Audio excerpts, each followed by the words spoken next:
வீட்டில் இருக்கக்கூடிய முதியவர்களை, அது அப்பத்தாவா இருக்கலாம், ஐயாவா இருக்கலாம், அந்த சுருங்கி போன தசையை தடை விட்டு சாப்பிட்டீங்களான்னு கேளு. ஒன்றும் பேச வேண்டாம். கடவுள் நம்மிடம் பேசாது, நம்பிக்கை இருக்கிறது, அது வேறு. கடவுள் பேச மாட்டார்கள். ஆனால் பெரியவர்கள், வீட்டிலே முதியவர்கள் பேசினதை தான் திருப்பி திருப்பி பேசுவாங்க. நம்ம அம்மா அப்பா வேலையினுடைய நிமித்தத்தில் என்ன சொல்லுவாங்க, எப்ப பார்த்தாலும் பேசினதே பேசிக்கிட்டு. பாவம் பாவம். கிளப்பருவம் எய்தியவர்கள் எல்லாருமே நாம் அனைவரும் வயதின் அடிமைகள்.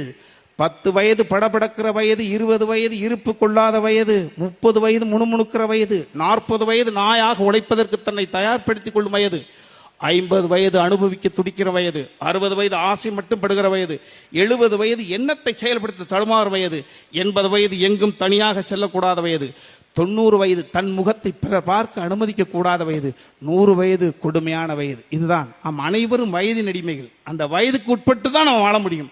அந்த வகையிலே வீட்டில் முதியவர்கள் வெளியில் போயிருக்க மாட்டாங்க, தொடர்பு கிடையாது, புதிய மனிதர்களை சந்திருக்க மாட்டாங்க. ஏற்கனவே அந்த ஸ்டோர்ஸ் ஆனது உள்ளுக்குள்ள இருக்கும். அதைத்தான் நேற்று பேசுறதா இன்னைக்கு பேசுவாங்க, இன்னைக்கு பேசுறதா நாளைக்கு பேசுவாங்க. குழந்தை எப்படி 5 வயசு ஆகிற பொழுது நேற்று ஒரே கேள்வி திருப்பி திருப்பி கேட்குது, அதை நம்ம ரசிக்கிறோம்ல, பதில் சொல்றோம்ல. அதே போல உங்க வீட்டில் இருக்கக்கூடிய முதியவர்களும் தினசரி 5 நிமிடம் பேசுங்க, போதும், வேற ஒண்ணுமே கிடையாது.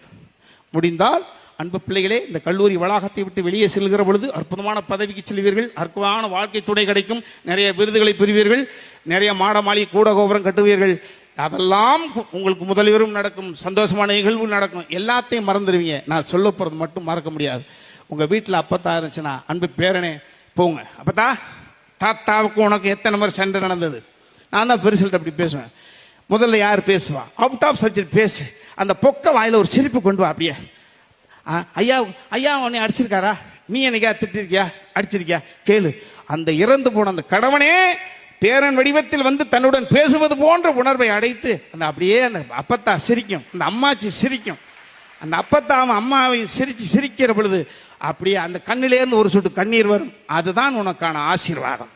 திருப்பதியில் கிடைக்கக்கூடிய பிரசாதத்தை விட 1000 மடங்கு அபரிதமானது கிழவன் கண்ணீரும் கிழவி கண்ணீரும் வரக்கூடிய அந்த என் பேரை என்னை சந்தோஷப்படுத்தினான், என் பேத்தி என்னை சந்தோஷப்படுத்தினான் சொல்லக்கூடிய அந்த ஆனந்த கண்ணீர். உங்கள் தாய், உங்க அப்பத்தா கிட்ட, உங்க தாத்தா கிட்ட ஒரு சொட்டு கண்ணீரை பார்த்து விடுங்கள். அன்பு பிள்ளைகளே, முடிந்தால் பேட்ஸ்மேன் கிளவிட்ட எப்ப பார்த்தான் பேட்ஸ்மேன் அப்படி சொல்லாதீங்க. பக்கத்தில் போங்க, அந்த அந்த பள்ளு சட்டை கழட்டுங்க, கழுவிட்டு மாட்டி விடுங்க. அம்மா அப்பாவுக்கு வேலை இருக்கும். ஒரு முறை சுடுதண்ணி போடுங்க, 6 முறை காத்துருங்க.